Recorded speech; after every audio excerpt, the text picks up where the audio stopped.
Hi everyone, it's your boy Zach, and the conservative stunt queens over on the woke right are hyping themselves up to absolutely sashay on, how does it pronounce? En masse, uh, out of Wicked 2. So that Park Place, which is the sassiest of all of the sassy right-wing websites, Wicked for Good director John M. Chu hints at anti-Trump message in film. Ooh, Z Snap. Um, Universal wants Wicked for Good to be a global crowd pleaser, but instead of letting audiences escape to Oz, director John M. Chu is hinting he's using the Wicked sequel to make political commentary, and it sure sounds aimed squarely at the era of President Trump and the moment that reshaped American politics. In a new interview with Hollywood Reporter, Chu didn't shy away from signaling that the second film isn't just entertainment, it's intended as a statement. So he says it's about standing up to power, which speaks to what is happening in the U.S. today. What happens when you look at your home and it's no longer the home that you thought it was, and that your home isn't actually even built? Oh God, I thought it was just going to expand it right there. I didn't know it was going to open it. Isn't even built for you. It's not just for the people who can stand up for what they believe in, but it's for the people who still live in their bubble, who are too scared to pop their bubble because they don't have to.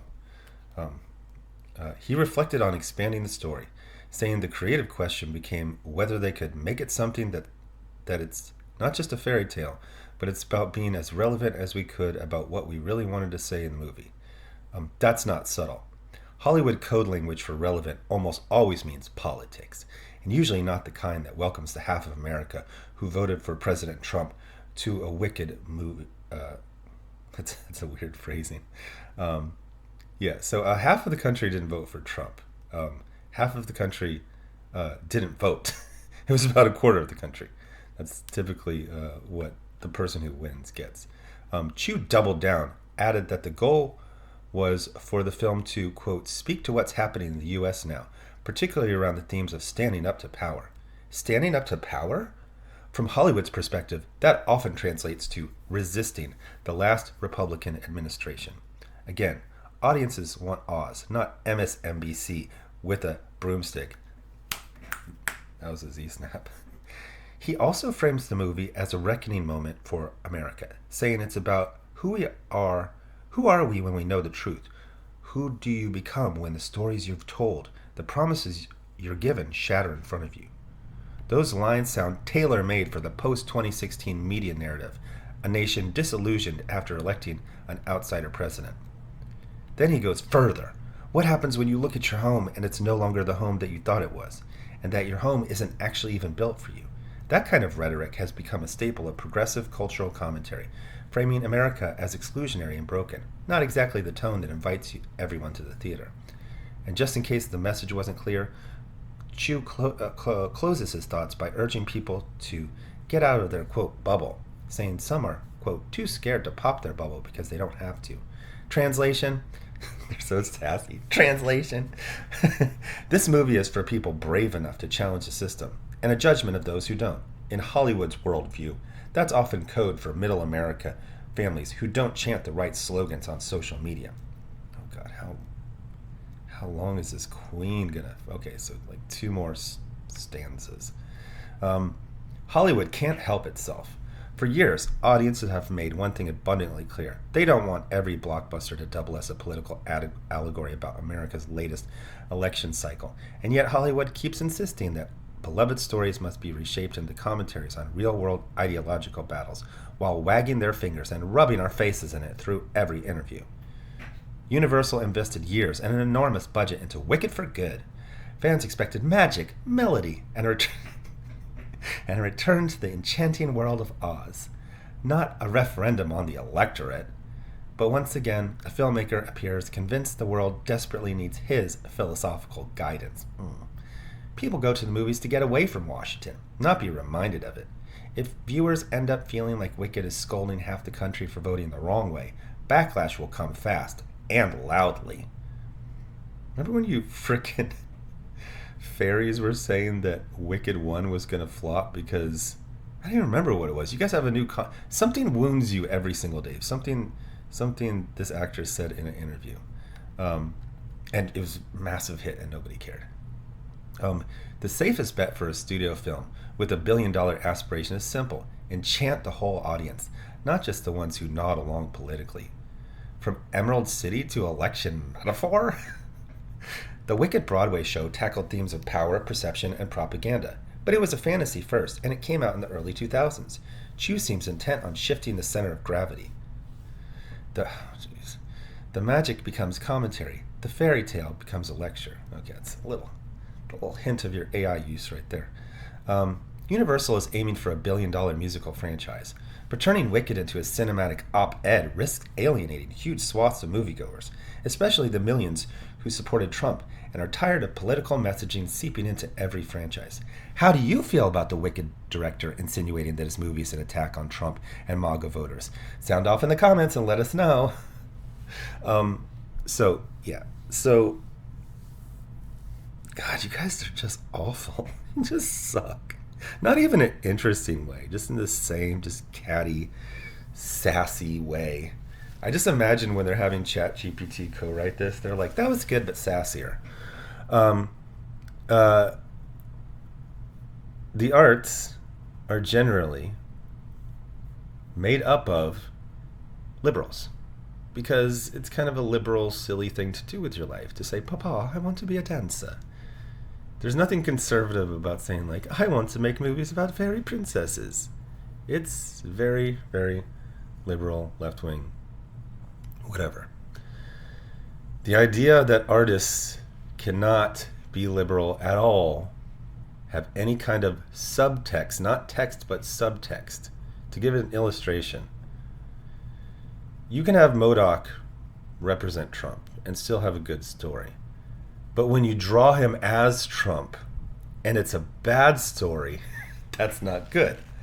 Like, I'm sure Ann Nesenti could have done a good story where she's like, they're like, oh, have these guys fight MODOK. And she'll be like, oh, MODOK's kind of like Trump. And then she would weave it and make it work. Again, arts is generally a job for liberals. And liberals are liberal. So they're going to put liberal things here and there. It is very clear that he's not saying this is going to be a massive part of the movie. It's about subtext. It's about symbolism. I mean, literally, God, these queens always kind of back us into a corner of talking about freaking fairy tales all the time. Freaking Wizard of Oz is literally about analogs. It's a person in the real world and then a kind of like fantastic, symbolic, exaggerated version of them in the Oz, in the fantasy world. And I like this weird thing. It's like where he admits, like, oh yeah, this had, political subtext when it was created, but that was from the early 2000s. Now it's 2025. No, it's still fine. It's still fine. The point is not no politics, not even subtext. It's don't hammer us over the head with it. Don't make it really obvious. Don't make it really jarring. Don't have someone... I mean, if someone says Orange Man bad in this, that's a problem. If they have... whoever is the villain of this, if they make Oz, have an orange face and he's kind of jowly, that's a problem. If it's the subtext, because the arts is a liberal profession, and we've all seen the horrors of conservative art. I actually forgot the beginning of the sentence. Anyway, art is made by liberals, generally for everyone. As long as they're not too heavy-handed about it, it's fine. Now, I know you guys are all ginning yourself up for a dramatic, like Jeremy walking out of a Thursday 10:30 a.m. showing of... I'm just imagining the poor ticket taker just sitting there, just seeing this freaking guy. He's probably strutting in. He's like, yeah, I'm about to show those Disney people who's the real boss. It's like, oh, I'm sure they got like a code on the little Boost mobile phones they use to communicate. They're like, chirp. It's like, yeah, we got a 5'9" in progress, 5'9" man. It was,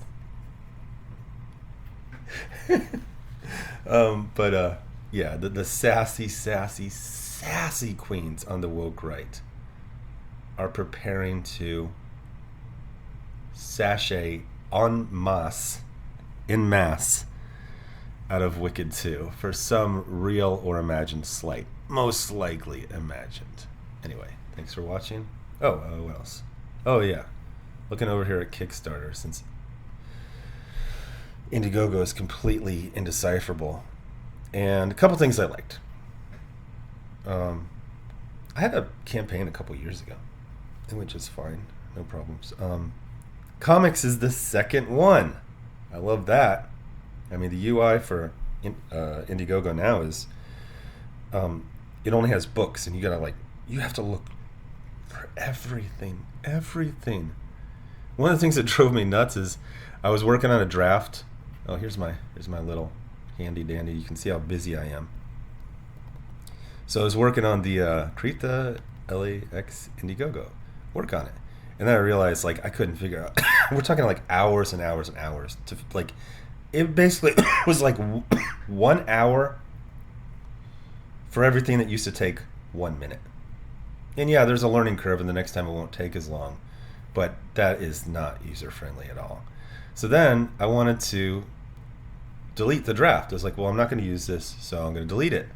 And of course I have to use the search function because there's no obvious way to delete the draft.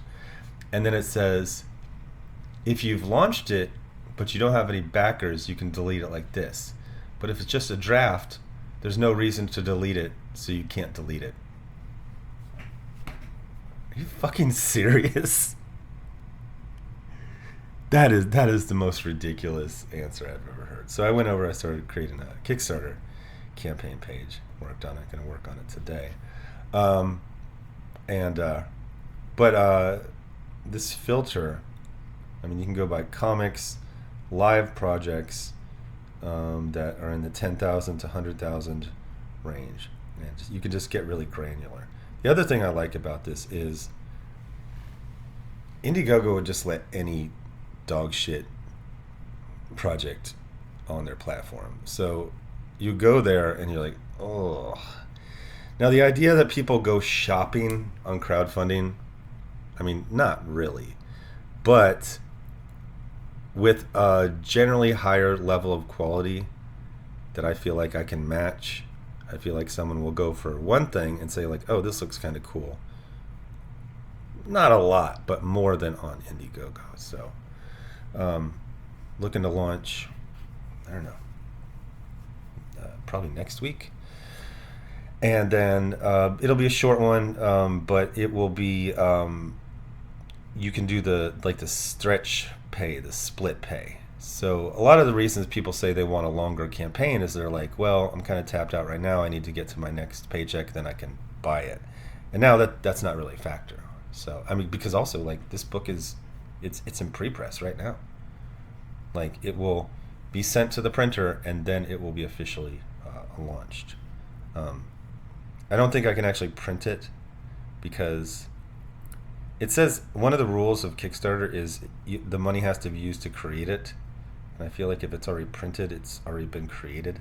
So I was thinking I still got to do some more research if they're sticklers. Because I know some people, they put this up and they just launch a couple days later. But the way I interpret create is it can't be a finished product. A printed product has been created. A product that is a print file has not been created yet. So I'll do some more research on that. Anyway, thanks for watching.